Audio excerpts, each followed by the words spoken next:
अस्सलाम वालेकुम नाज़रीन। जैसे कि आपको मालूम है कि पंजाब पुलिस में मुख्तलिफ असामियों में भर्तियों का आगाज़ कर दिया गया। पंजाब को दो फेज़ में तकसीम किया गया, फ़ेज़ 1 और फ़ेज़ 2।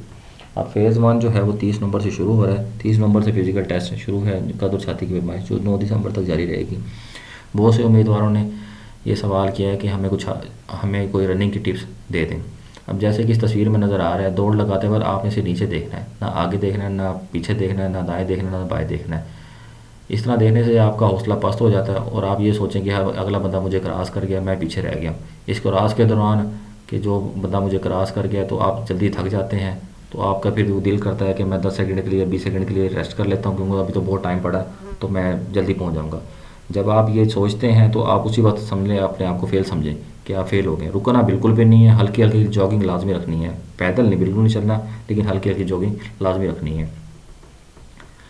अब बहुत से उम्मीद कर बात कहते हैं कि हम नाश्ता क्या करके हैं। नाश्ता आपने सादा करके आना, पेट भर के मत खाना है, समोसे पकोड़े तली हुई चीज़ों से परहेज़ करना है, ऐसी चीज़ें ना खाएं जिससे आपको नींद आती हो। नाश्ता बिल्कुल आपने सादा करके आना है। बहुत से लोग दौड़ वाले दिन बहुत सख्त नाश्ता करके आ जाते हैं, फिर या तो उनकी तबीयत ख़राब हो जाती है या उनको उल्टियाँ वगैरह या मोशन वगैरह वहाँ लग जाते हैं। तो उसके दौरान दौड़ लगाते वक्त कंधों को ज़्यादा ना आगे करना है ना पीछे लेके जाना है, बल्कि उनको बिल्कुल ढीला छोड़ देना है। इससे आपको रनिंग में ज़्यादा फ़ायदा होगा, क्योंकि जब आप सख्त कंधे करते हैं तो आपको ज़ोर ज़्यादा लगाना पड़ता है। जब आप बिल्कुल नॉर्मल होकर दौड़ते हैं या कंधे बिल्कुल ढीले कर देते हैं तो आपको ज़्यादा ज़ोर नहीं लगाना पड़ता। तो दौड़ लगाने का जो तरीका है, दौड़ लगाने का तरीका ये है, जैसे कि तस्वीर में नज़र आ रहा है, दौड़ आपने ऐसा ऐसा शुरू करनी है।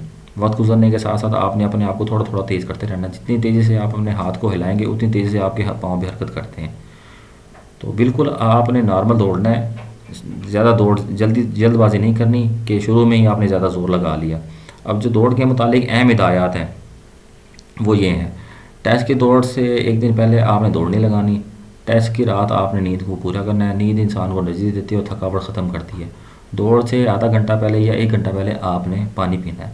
इन हिदायत पे आपने ज़रूर अमल करना है, क्योंकि आप दौड़ की प्रैक्टिस तो कर रहे हैं काफ़ी दिनों से। तो जिस दिन दौड़ होती है तो इंसान उससे एक रात पहले भी दौड़ लगा लेता है, तो वो नहीं करना आपने। अब दौड़ लगाते वक्त आपने करना क्या है, दौड़ लगाते वक्त जब आखिरी चक्कर हो या आखिरी मंजिल हो, जब आपको पता है कि सामने मंजिल मेरी आ गई है, तो आपने बड़े बड़े कदम रखने हैं, बड़े बड़े स्टेप लेने हैं और ज़्यादा जल्दी ज़्यादा तेज़ दौड़ना है। ज़्यादा तेज़ होना, टाइम को मद्देनज़र रखना है। अब दौड़ के दौरान लोग कहते हैं कि जूते होने कैसे चाहिए। जूते जो हैं वो 30% दौड़ को कामयाब और नाकाम बनाते हैं। जी, दौड़ के लिए हमेशा स्पोर्ट्स शूज़ खरीदें जो लाइट वेट हों, छोटे बड़े नहीं हों, बल्कि आपके पाँव को जो सुकून पहुँचाएँ। कभी नंगे पाँव मत होंगे, नंगे पाँव का बहुत ज़्यादा नुकसान है। नंगे पाँव जब आप दौड़ते हैं तो कोई ना कोई कांच या कोई पत्थर का टुकड़ा आपके पाँव में लग जाता है, तो आप फ़ौरन वहाँ बैठ जाते हैं। अब जो छाती का जो मामला है, छाती में आपने सीधे खड़े होना है, नीचे मत देखना है। छाती के बीमारी के बाद आपने जिस्म को ढीला छोड़ना है, क्योंकि छाती और कद से बहुत से लोग को निकाल देते हैं। लिहाजा छाती के फैलाव के लिए ज़्यादा से ज़्यादा पुशअप करें। अगर आपकी छाती का कोई मसला है कि आपकी छाती कम है, तो आपको पता है कि मेरा टेस्ट 5 मिनट बाद शुरू हो जाएगा, तो आपने उस वक्त आपने पुशअप लगाना शुरू कर देने हैं। और कोशिश करें कि आपको 8-10 गिलास पानी भी पी लें, क्योंकि पानी पीने से ये है कि छाती थोड़ी सी उभर जाती है, लेकिन थोड़ा सा सांस लेने में दुश्वारी आती है फुलाव लेने में, तो फुलाव की लाजमी प्रैक्टिस करें। मैंने पहले ही बहुत सी वीडियोस फुलाव के मुतालिक और कद और छाती के मुतालिक इस चैनल पर बना के अपलोड किए हैं, उन पर आप अमल दरामद करें। इंशाल्लाह आप 100% इंशाल्लाह पास हो जाएंगे। और दौड़ के मुतालिक जो वीडियोज़ मैं अपलोड कर रहा हूँ तो वो भी आप देखते रहें, इंशाल्लाह आपको उससे बहुत ज़्यादा फ़ायदा होगा।